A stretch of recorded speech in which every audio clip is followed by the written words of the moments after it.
He proposed in the dunes. They were wed by the sea. Their 9-day-long honeymoon was on the Isle of Capri. For their supper they had one spectacular dish, a simmering stew of mollusks and fish, and while he savoured the broth, his bride's heart made a wish.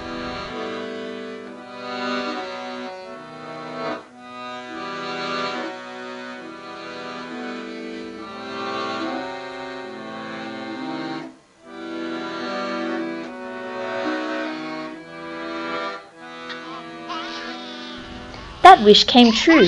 She gave birth to a baby. But was this little one human? Well, maybe. 10 fingers, 10 toes. He had plumbing and sight. He could hear, he could feel, but normal? Not quite. This unnatural birth, this canker, this blight, was the start and the end and the sum of their plight.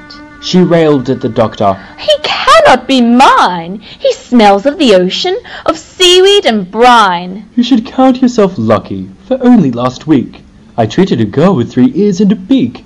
That your son is half oyster, you cannot blame me. Have you ever considered, by chance, a small home by the sea? Not knowing what to name him, they just called him Sam, or sometimes, that thing that looks like a clam. Everyone wondered, but no one could tell, when would young Oyster Boy come out of his shell.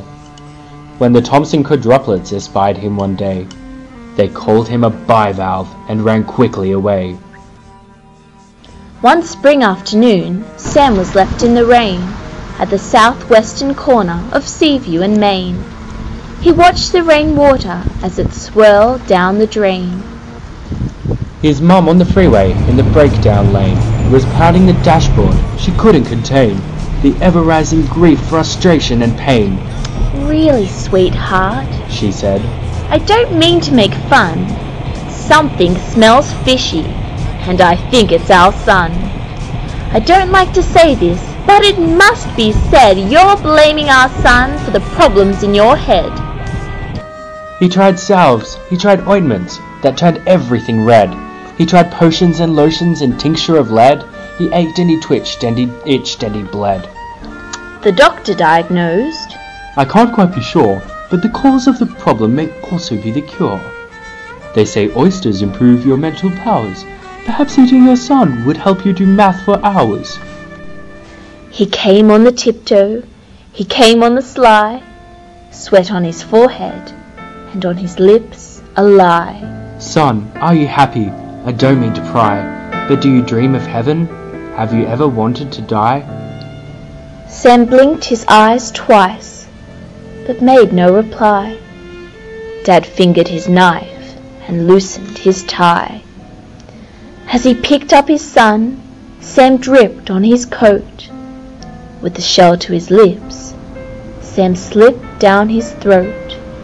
They buried him quickly in the sand by the sea, sighed a prayer, wept a tear, and they were back home by 3. A cross of grey driftwood marked Oyster Boy's grave. Words written in the sand promised Jesus would save. But his memory was lost with one high tide wave.